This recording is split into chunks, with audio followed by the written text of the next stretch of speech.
People के वृक्ष के नीचे पितरों की शांति है तो कितने चावल के दाने चढ़ते हैं? अगर कोई ब्राह्मण ने कह दिया तुम्हारे यहाँ पितृ दोष है, 1 रुपया कमाते हो 1.25 रुपये खर्च होता है, तुम्हारे पास में पैसा टिकता नहीं, तुम्हारे यहाँ पितरों का दोष है, तो तुम एक चावल का दाना अगर आप कहे कि पीपल के वृक्ष के नीचे दिया लगाओ, पीपल के वृक्ष के नीचे आप जल चढ़ाओ या महादेव के मंदिर में 1 लोटा जल चढ़ाओ, तो हम कहते हैं ना कि प्रदोष के दिन बेलपत्री का वृक्ष, पीपल का वृक्ष, आंवले का वृक्ष, बड़ का वृक्ष या शंकर का शिवालय, फिर से सुन लेना, पीपल का वृक्ष, बेलपत्र का वृक्ष, आंवले का वृक्ष, बट का वृक्ष या फिर शंकर का, जम के बोलो, शिवालय। शिवालय का मतलब शंकर का मंदिर या शिव। प्रदोष के दिन अगर आपको लग रहा है कि हमारे यहाँ पितृदोष है, बहुत तकलीफ चल रही है, बहुत कोई ने कहा पितृदोष है, कोई कह रहा है पितरों का, तुम्हारे यहाँ ये तकलीफ है, पितरों की ये तकलीफ है, पितरों की वो तकलीफ है, पितरों की ये तकलीफ है, बार बार अगर कोई कह रहा है तो फिर आपको उसमें स्मरण करना पड़ेगा कि हम चावल के कितने दाने भगवान शंकर को समर्पित कर दें कि भोलेनाथ हमारे पितरों को तृप्त कर कर। हम तृप्त नहीं करेंगे, हमारी सामर्थ्यता नहीं है कि हम पितरों को तृप्त कर सकते। आप में से कोई है जो पितरों को तृप्त कर सकता है?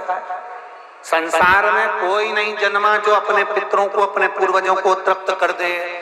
गया जी का पिंडदान कर लो, तर्पण कर लो, तिलांजलि दे दो, घर में ब्राह्मण भोज करा दो, साधु भोज करा दो, संत भोज करा दो, तुम दुनिया भर का सारा 50 काम कर लो, उसके बाद भी तुम पत्रिका किसी को दिखाओगे तो वो भी कह देगा तुम्हारे यहाँ, फिर वापिस कहेगा कि पितृ दोष है।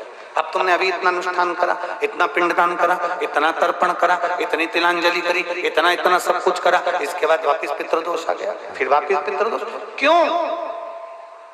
दुनिया में ऐसा कोई नहीं जन्मा जो अपने पितरों को तृप्त कर। आप अपने घर के लोगों को तृप्त नहीं करते, जो जिंदा हैं वो उनको बोलो री भाई जीजियो, सही है कि गलत है? जो जिंदा हैं, माँ बाप अपने बेटे के लिए कितना भी कर ले, कितना भी, आखिरी में एक दिन बेटा कह देता तुमने हमारे लिए क्या करा। बहू के लिए कितना कर लो, आखिरी में बहू कह देगी वो तो जेठानी को ज्यादा करती है, देवरानी को ज्यादा करती है, हमको करती है, अपनी ननद को ज्यादा करती है, बेटी को ज्यादा करती है, बेटी को लगता है कि बहू को ज्यादा करती है, दामाद को लगता है बेटी को ज्यादा करती है, नाती पंती सबको कितना भी कर लो, तुम अपने अड़ोसी पड़ोसी तुम्हारे रिश्तेदारों को तुम कितना भी दे लो, कितना भी कर लो, पर जब ये तृप्त नहीं हुए तो वो बोलो तो कैसे हो जाएगा? अपनी सामर्थ्यता है, अपनी सामर्थ्यता है कि अपन तृप्त कर ले हमको,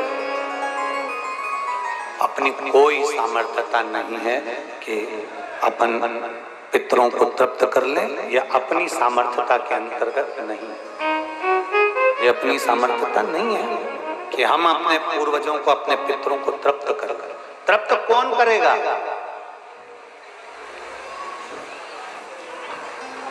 जिनकी शरण में पितृ है, वास्तु के देवता भगवान शंकर, काल सर्प दोष के देवता भगवान शंकर, जितने दोष होते हैं पितृ दोष के देवता भगवान शंकर, तो हम तृप्त नहीं कर सकते।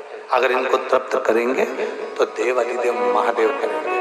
आप 7 चावल के दाने, या तो पीपल, बेलपत्र, प्रेशर गला पकड़ रहा हल्का सा, पीपल, बेलपत्र,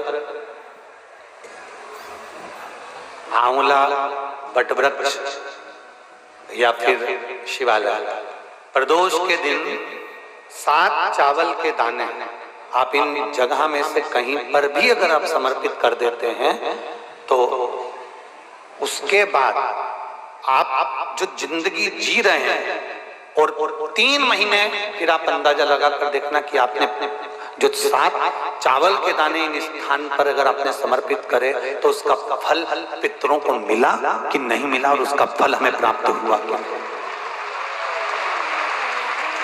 ये वो स्थान है जहां प्रदोष के दिन 7 अक्षत चावल का दाना भी हमारे पितरों को, पूर्वजों को तृप्त कर देता है।